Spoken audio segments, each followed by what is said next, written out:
Você conhece a dinastia Tang? Meu nome é Irapuan Luiz e eu faço histórias em quadrinhos. Eu sou autor da HQ A Jornada de Xuanzang. Essa HQ foi lançada agora recentemente no evento Traços Curitibanos 4, da Gibiteca de Curitiba. Por enquanto, nós temos essa tiragem promocional que foi distribuída gratuitamente no evento de lançamento. Porém, quando nós tivermos notícias sobre a tiragem que vai ser vendável, nós vamos trazer a notícia aqui. Hoje eu queria trazer um assunto que faz parte aí do contexto da HQ e da história da HQ, que é a questão das dinastias, né? É uma questão muito interessante, né, quando se fala em cultura tradicional chinesa, né? A sua organização social e política, que é muito diferente da organização dos países ocidentais. Na China antiga, o controle dos países sempre transitou entre diferentes dinastias. Dinastias eram regimes monárquicos hereditários. Desde a inauguração do governo dinástico por Yu o Grande, por volta de 2070, antes da Era Comum, até a abdicação do imperador Xuantong, em 12 de fevereiro de 1912, ou seja, esse sistema desde lá, antes da Era Comum, né, antes de Cristo, até o século XX, né? Então, durante toda a sua história, a China teve esse sistema dinástico. A China, então, foi governada por uma série de dinastias sucessivas, né, consecutivas. Cada dinastia teve seu período de ascensão e queda, e quando o controle passava para a próxima dinastia. Da mesma forma, a capital do império geralmente mudava em cada dinastia. Isso é um fator bem interessante, né? Que as dinastias elas sempre mudavam, a sociedade chinesa passava por grandes mudanças entre períodos de cada dinastia, né? Assim como mudavam, né, os costumes, mudavam as vestimentas e outros fatores culturais. Cada dinastia tinha, assim, características únicas. O monge Xuanzang, né, o protagonista da nossa HQ, ele viveu há 1400 anos, ou seja, ele nasceu durante o reinado da dinastia Sui, que logo foi substituída pela dinastia Tang. Costuma-se dizer que, com a breve dinastia Sui e com a longa dinastia Tang, foram consolidadas a estrutura do Império Chinês.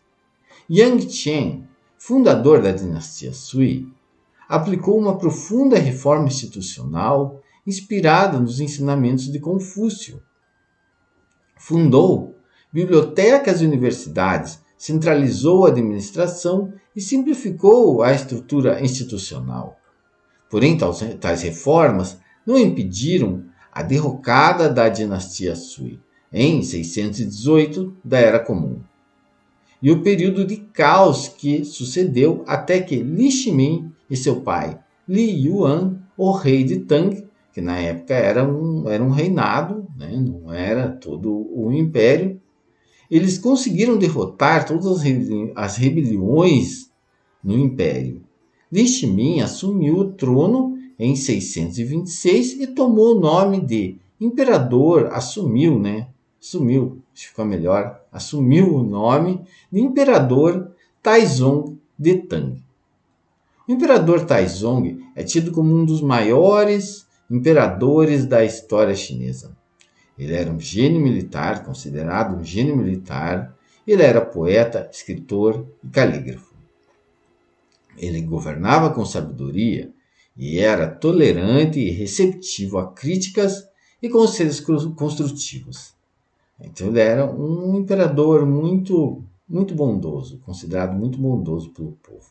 A dinastia Tang é considerada a época de ouro da civilização chinesa, e sua prosperidade, paz e estabilidade são fontes de inspiração até os dias de hoje. Os registros históricos dizem que na época os comerciantes viajavam livremente sem medo de bandidos.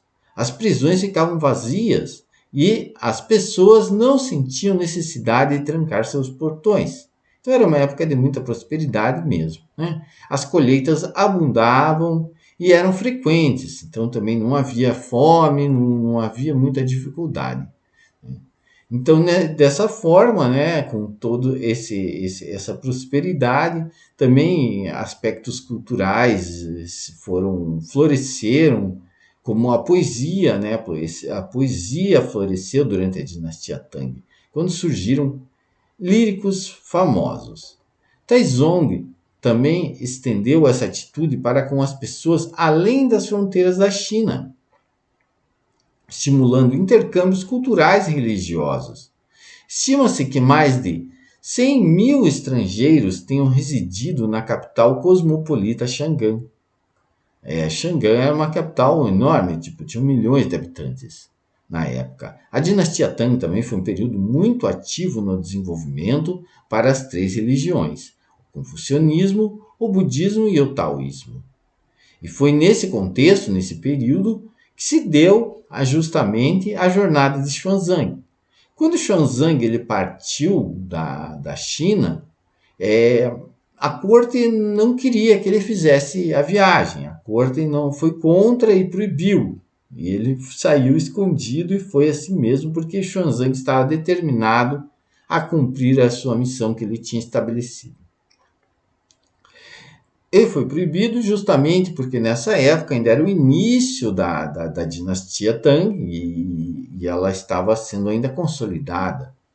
Então as fronteiras estavam fechadas e como, né, existia esse período, essas rebeliões que tinham havido recentemente, então ainda existia uma certa instabilidade, então não foi permitido realmente que ele seguisse viagem.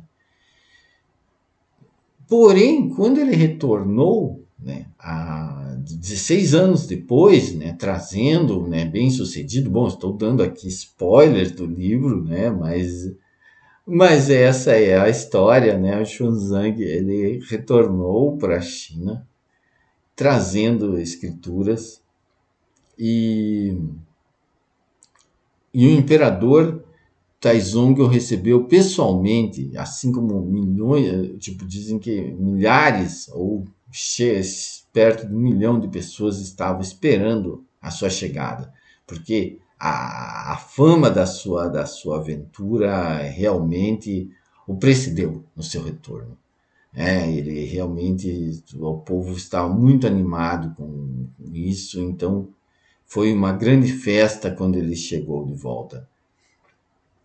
E, como eu falei, o imperador Taizong o recebeu pessoalmente e deu todo o apoio para que Xuanzang pudesse traduzir as centenas de escrituras que ele conseguiu trazer.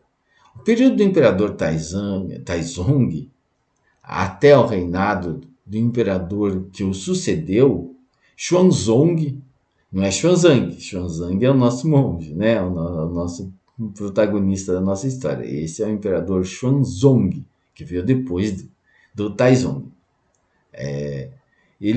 Esse período marcou 130 anos de prosperidade, muitas vezes sendo visto como o pináculo da cultura chinesa. Então é isso que eu queria trazer hoje para o vídeo de vocês.